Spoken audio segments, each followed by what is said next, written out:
Hi, grade threes. So I know it's been a little while since I last read with you. Today we're going to look at chapters 7 through 9. Just to give you a little bit of a summary before I start reading, Charlotte's Web starts out with a little girl named Fern who rescues a pig named Wilbur. And she helps raise Wilbur until he's old enough to go live on Mr. Zuckerman's farm.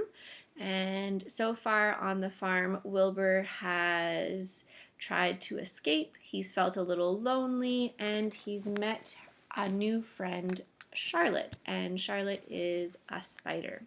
And so we've left off on chapter 7 called Bad News. Wilbur liked Charlotte better and better each day. Her campaign against insects seemed sensible and useful. Hardly anybody around the farm had a good word to say for a fly. Flies spent their time pestering others. The cows hated them, the horses detested them, and the sheep loathed them. Mr. and Mrs. Zuckerman were always complaining about them and putting up screens. Wilbur admired the way Charlotte managed. He was particularly glad that she always put her victim to sleep before eating it. "It's real thoughtful of you to do that, Charlotte," he said. "Yes," she replied in her sweet, musical voice. "I always give them an anesthetic so they don't feel any pain. It's a little service I throw in."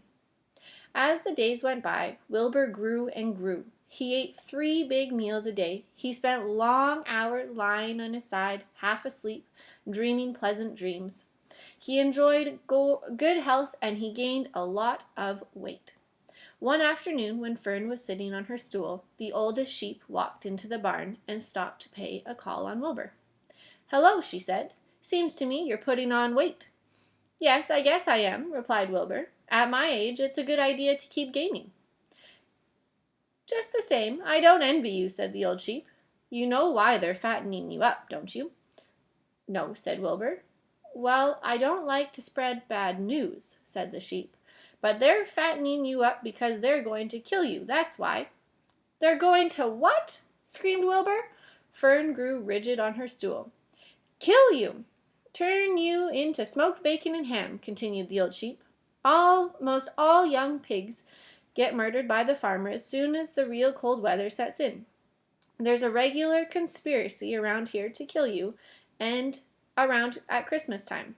Everybody is in the plot. Lurvy, Zuckerman, even John Arabel." "Mr. Arabel," sobbed Wilbur. "Fern's father?" "Certainly. When a pig is to be butchered, everybody helps. I'm an old sheep, and I see the same thing, same old business, year after year. Arabel arrives with his gun and shoots the—" "Stop!" screamed Wilbur. "I don't want to die. Save me, somebody, save me." Fern was just about to jump up when a voice was heard. "Be quiet, Wilbur," said Charlotte, who had been listening to this awful conversation. And here's a picture of poor Wilbur in tears. "I can't be quiet," screamed Wilbur, racing up and down. "I don't want to be killed. I don't want to die. Is it true what the old sheep says, Charlotte? Is it true they're going to kill me when the cold weather comes?" "Well," said the spider, plucking thoughtfully at her web, "the old sheep has been around this barn a long time. She has seen many a sprig pig come and go. If she says they plan to kill you, I'm sure it's true. It's also the dirtiest trick I've ever heard of, what people don't think of." Wilbur burst into tears. "I don't want to die," he moaned. "I want to stay alive, right here in my comfortable manure pile with all my friends. I want to breathe the beautiful air and lie in the beautiful sun." You're certainly making a beautiful noise," snapped the old sheep. "I don't want to die," screamed Wilbur, throwing himself to the ground. "You shall not die," said Charlotte briskly. "What? Really?" cried Wilbur. "Who's going to save me?" "I am," said Charlotte. "How?" said Wilbur. "That remains to be seen. But I am going to save you, and I want you to quiet down immediately. You're crying on in a childish way. Stop your crying. I can't stand hysterics." Chapter 8. A Talk at Home. On Sunday morning, Mr. and Mrs. Arabel and Fern were sitting at breakfast in the kitchen. Avery had finished and was upstairs looking for his slingshot. Did you know that Uncle Homer's gosling had hatched? Asked Fern. How many? Asked Mr. Arabelle. 7, replied Fern. There were 8 eggs, but 1 egg didn't hatch, and the goose told Templeton she didn't want it any more, so he took it away. The goose did what? Said Mrs. Arabelle, gazing at her daughter with a queer, worried look. Told Templeton she didn't want the egg any more, repeated Fern. Who is Templeton? Asked Mrs. Arabelle. He's the rat, replied Fern. None of us like him much. Who's us? Asked Mr. Arabelle. Oh, everybody in the barn cellar. Wilbur and the sheep and the lambs and the goose and the gander and the goslings and Charlotte and me. Charlotte, said Mrs. Arabelle. Who's Charlotte? She's Wilbur's best friend. She's terribly clever. What does she look like? Asked Mrs. Arabelle. Well, said Fern thoughtfully. She has 8 legs. All spiders do, I guess. Charlotte is a spider? Asked Fern's mother. Fern nodded. A big gray one. She has a web across the top of Wilbur's doorway. She catches flies and sucks their blood. Wilbur adores her. Does he really? Said Mrs. Arabelle, rather vaguely. She was staring at Fern with a worried expression on her face. Oh, yes, Wilbur adores Charlotte, said Fern. Do you know what Charlotte said when the goslings hatched? I haven't the faintest idea, said Mr. Arabelle. Tell us.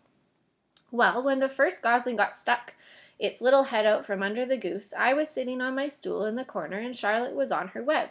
She made a speech. She said, I am sure that every one of us here in the barn cellar will be gratified to learn that after 4 weeks of unmeriting effort and patience on the part of the goose, she now has something to show for it. Don't you think that was a pleasant thing for her to say? Yes, I do, said Mrs. Arabelle. And now, Fern, it's time to get ready for Sunday school, and tell Avery to get ready. And this afternoon you can tell me more about what goes on in Uncle Homer's barn. Aren't you spending quite a lot of time there? You go there almost every afternoon, don't you? I like it there, replied Fern. She wiped her mouth and ran upstairs. After she had left the room, Mrs. Arabelle spoke in a low voice to her husband. I worry about Fern, she said. Did you hear the way she rambled on about the animals, pretending they talked? Mr. Arabelle chuckled. Maybe they do talk, he said. I've sometimes wondered. At any rate, don't worry about Fern. She's got a lively imagination. Kids think they hear all sorts of things. Just the same, I do worry about her, replied Mrs. Arabelle. I think I shall ask Dr. Dorian about her the next time I see him. He loves Fern almost as much as we do, and I want him to know how queerly she is acting about the pig and everything. I don't think it's normal. You know perfectly well animals don't talk. Mr. Arabelle grinned. Maybe our ears aren't as sharp as Fern's, he said. Chapter 9. Wilbur's Boast. Spider's web is stronger than it looks. Although it is made of thin, delicate strands, the web is not easily broken. However, a web gets torn every day by the insects that kick around it, and a spider must rebuild it when it gets full of holes. Charlotte liked to do her weaving during the late afternoon, and Fern liked to sit nearby and watch. One afternoon she heard the most interesting conversation and witnessed a strange event.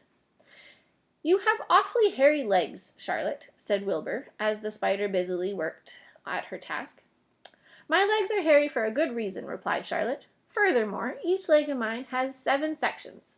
The coxa, the trochanter, the femur, the patella, the tibia, the metatarsus, and the tarsus. Wilbur sat bolt upright. You're kidding, he said. No, I'm not either. Say those names again. I didn't catch them the first time. Coxa, trochanter, femur, patella, tibia, metatarsus, and tarsus. Goodness, said Wilbur, looking down at his own chubby legs. I don't think my legs have 7 sections. Well, said Charlotte, you and I lead different lives. You don't have to spin a web. That takes real leg work. I could spin a web if I tried, said Wilbur, boasting. I've just never tried. Let's see you do it, said Charlotte. Fern chuckled softly, and her eyes grew wide with love for the pig. Okay, replied Wilbur. You coach me and I'll spin one. It must be a lot of fun to spin a web. How do I start? Take a deep breath, said Charlotte, smiling. Wilbur breathed deeply. Now climb to the highest place you can get to, like this. Charlotte raced up to the top of the doorway. Wilbur scrambled to the top of the manure pile. Very good, said Charlotte. Now make an attachment with your spinners. Hurl yourself into space and let out a dragline as you go down. Wilbur hesitated a moment, then jumped out into the air. He glanced hastily behind to see if a piece of rope was following him to check his fall, but nothing seemed to be happening in his rear, and the next thing he knew, he landed with a thump. Whoomp! He grunted. Charlotte laughed so hard her web began to spray. What did I do wrong? Asked the pig when he recovered from his bump. Nothing, said Charlotte. It was a nice try. I think I'll try again, said Wilbur cheerfully. I believe what I need is a little piece of string to hold me. The pig walked out to his yard. You there, Templeton, he called. The rat poked his head out from under the trough.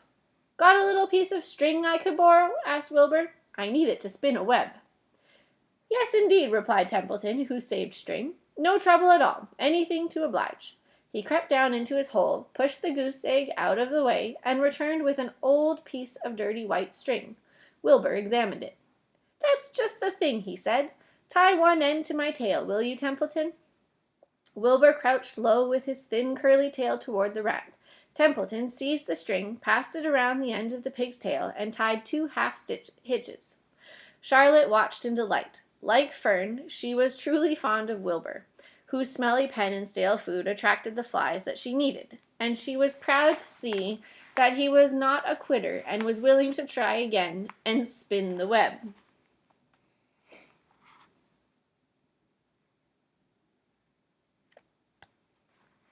While the rat and the spider and the little girl watched, Wilbur climbed again to the top of the manure pile, full of energy and hope.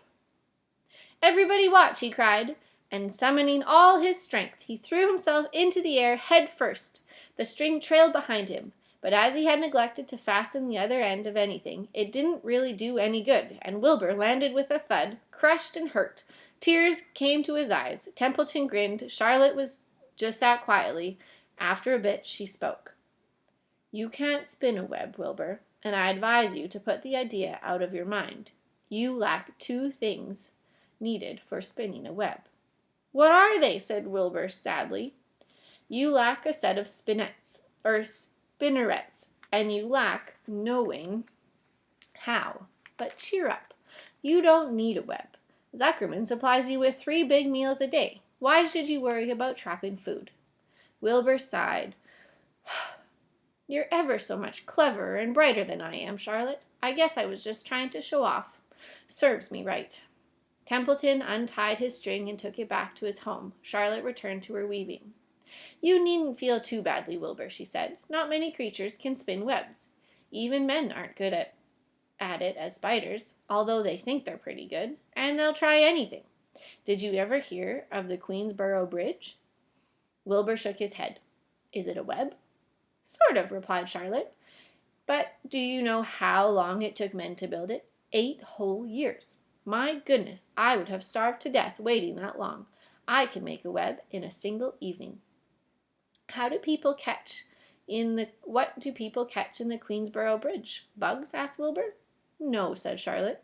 They don't catch anything. They just keep trotting back and forth across the bridge, thinking there is something better on the other side. If they'd hang head down at the top of the thing and wait quietly, maybe something good would come along. But no, with men, it's rush, rush, rush every minute. I'm glad I'm a sedentary spider. What does sedentary mean? Asked Wilbur. Means I sit still a good part of the time and don't go wandering all over creation. I know a good thing when I see it, and my web is a good thing. I stay put and wait for whatever comes. Gives me a chance to think. Well, I'm sort of sedentary myself, I guess, said the pig. I have to hang around here whether I want to or not. You know where I really like to be this evening? Where? In a forest looking for beech nuts and truffles and delectable roots, pushing leaves aside with my wonderful strong nose, searching and sniffing along the ground, smelling, smelling, smelling. You smell just the way you are, remarked a lamb, who had just walked in. I can smell you from here. You're the smelliest creature in this place. Wilbur hung his head. His eyes grew wet with tears. Charlotte noticed his embarrassment, and she spoke sharply to the lamb. "Let Wilbur alone," she said. "He has a perfect right to smell considering his surroundings. You're no bundle of sweet peas yourself. Furthermore, you are interrupting a very pleasant conversation. What were we talking about, Wilbur, when we were so rudely interrupted?" "Oh, I don't remember," said Wilbur. "It doesn't matter. It doesn't make any difference. Let's not talk any more for a while, Charlotte. I'm getting sleepy.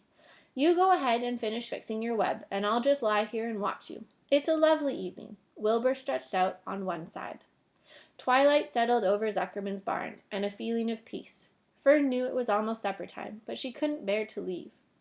Swallows passed on silent wings in and out of the doorways, bringing food to their young ones. From across the road a bird sang, "Whirlpool, whirlpool." Lurvy sat down under an apple tree and lit his pipe. The animals sniffed the familiar smell of strong tobacco. Wilbur heard the trill of the tree toad and the occasional slamming of the kitchen door. All these sounds made him feel comfortable and happy, for he loved life and he loved to be a part of the world on a summer evening. But as he lay there, he remembered what the old sheep had told him. The thought of death came to him, and he began to tremble with fear. "Charlotte," he said softly. "Yes, Wilbur." "I don't want to die." "Of course you don't," said Charlotte in a comforting voice. "I just love it here in the barn," said Wilbur. "I love everything about this place." "Of course you do," said Charlotte. "We all do." The goose appeared, followed by her 7 goslings. They thrust their little necks out and kept up musical whistling, like a tiny troop of pipers. Wilbur listened to the sound with love in his heart. "Charlotte," he said. "Yes," said the spider. "Were you serious when you promised you would keep them from killing me?" "I was never more serious in my life. I am not going to let you die, Wilbur." "How are you going to save me?" asked Wilbur, whose curiosity was very strong at this point. "Well," said Charlotte vaguely, "I don't really know, but I'm working on a plan." "That's wonderful," said Wilbur. "How is the plan coming, Charlotte? Have you got very far with it? Is it coming along pretty well?" Wilbur was trembling again, but Charlotte was cool and collected. "Oh, it's coming all right," she said lightly. "The plan is still in its early stages and hasn't completely shaped up yet, but I'm working on it." "When do you work on it?" began Wilbur. "When I'm hanging head down at the top of my web. That's when I do my thinking, because then all the blood is in my head. I'd be only too glad to help in any way I can." "Oh, I'll work it out alone," said Charlotte. "I can think better if I think alone." "All right," said Wilbur, "but don't fail to let me know if there's anything I can do to help, no matter how slight." "Well," repeated Charlotte, "you must try to build yourself up. I want you to get plenty of sleep and stop worrying. Never hurry and never worry. Chew your food thoroughly and eat every bit of it, except you must leave just enough for Templeton. Gain weight and stay well. That's the way you can help. Keep fit and don't lose your nerve. Do you think you understand?" "Yes, I understand," said Wilbur. "Go along to bed then," said Charlotte. "Sleep is important."